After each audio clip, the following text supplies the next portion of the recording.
But Saul, worried that his whole army would desert him, offered the sacrifices himself just before Samuel arrived. "You have done a foolish thing," Samuel told him. "You have not kept the command that the Lord your God gave you. If you had, he would have established your kingdom over Israel for all time." Today we're going to talk about not being kings and a priest. Welcome to How to Build a Tent, the podcast on how to make you successful.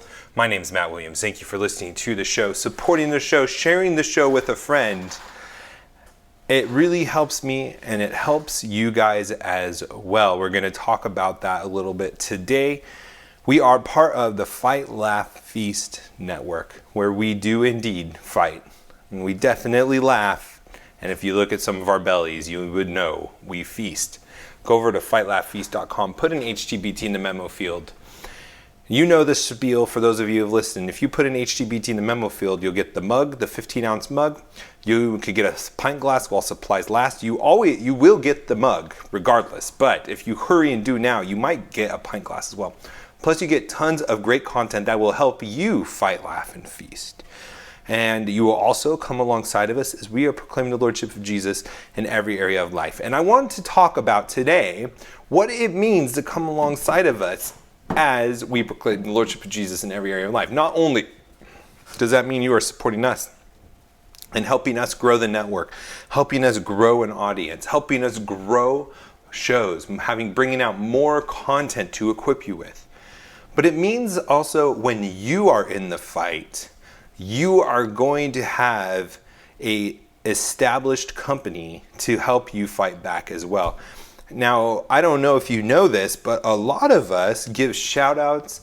We will bring to light on our shows different people that are going through fights, through battles, who are waging the good fight, and we'll help support you. And that's one of the great things about having a Christian network like this, is when you guys are in the fight, when you guys need help, when you need brothers and sisters to come alongside of you, this is going to be a platform to help do that. And some of you have asked me to review your business plan. Some of you have asked for advice. Some of you have asked me to even proofread short stories, which my wife is an editor, and I just love doing that stuff. And you guys have also asked some questions about getting in trouble and how to conduct your business that you won't be persecuted for being a Christian. And that is the beautiful thing. It's when you have a relationship with us, when you are helping us fight, we can help you fight as well. And I told somebody, we were talking about this, it's if you get in trouble for your faith, praise God. And at the same time, just let me know, and I'd be more than happy to help promote and help support you guys get the message out, to help raise funds or whatever it needs legally to get you guys the help you need. You are not alone. So if you haven't already, really pray about becoming a member. Put in that code HtBT, get the mug, get all the good stuff. But also remember that you are helping grow reinforcements for people as well. I don't know if there is a better reason for you to support a business than that we are going to be growing, and the more we grow, the better position we are in to help you guys get into the fight as well. And how important is that in today's world that we have people getting into the fight? I mean, oh my goodness, did you see that clip you had from the Founders Ministry, that teaser that David helped produce and create? Man, it is already causing a great battle to happen in the Christian church, a much needed battle, and I'm so thankful for that. Now, let's get into it today. Now, I want to start off with, why did you read that passage? What does that have to do with fighting?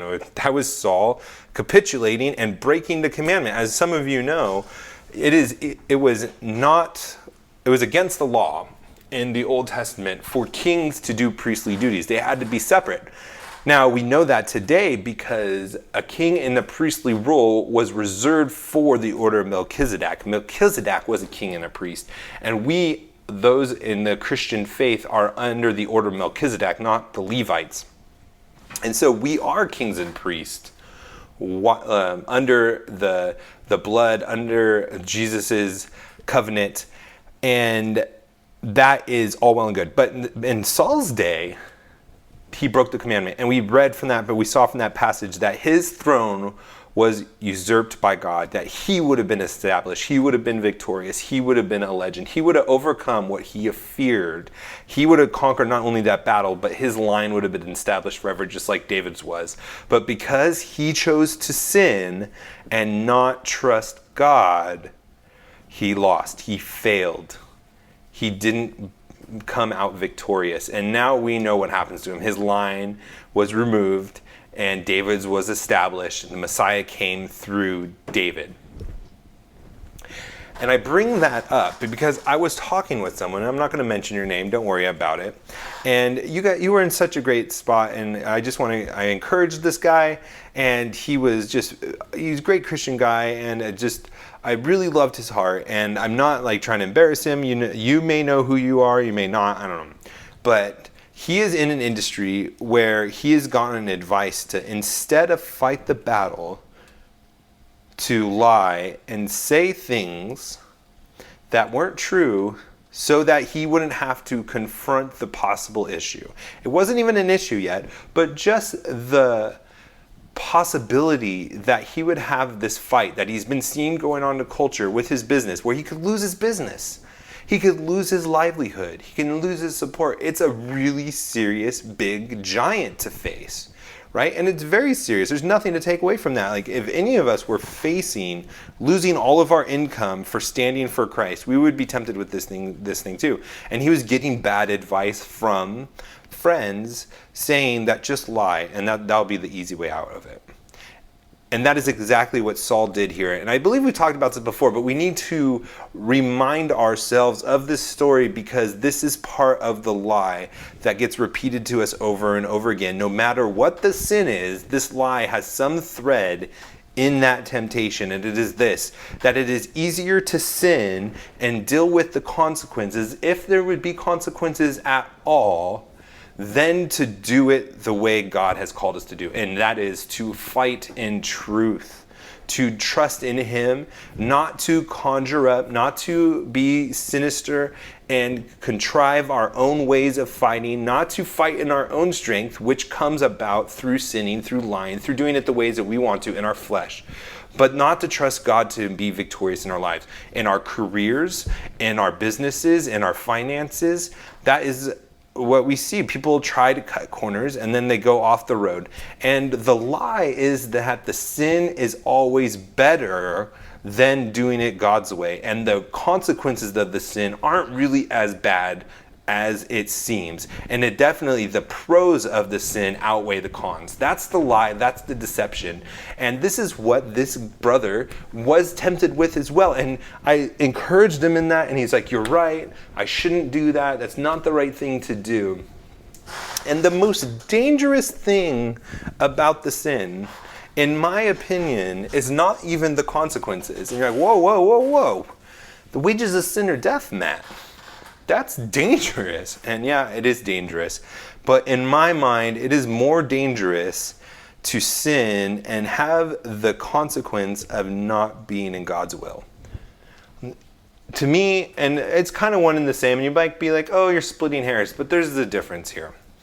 You can sin, and not only is that going to lead to death, whatever it is, not just a physical death, not just a spiritual death, but even your relational death, your career death, that is what those things produce. It produces fruits of death.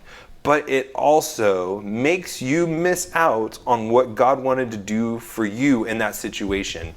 And in Paul's case, and in our cases in business, in our careers, wherever it is, our personal lives, when we commit to obeying God and trusting him to win the fight for us, not trying to win the fight in our own flesh, then God's going to be glorified and he's going to use us to overcome in this life and in the next.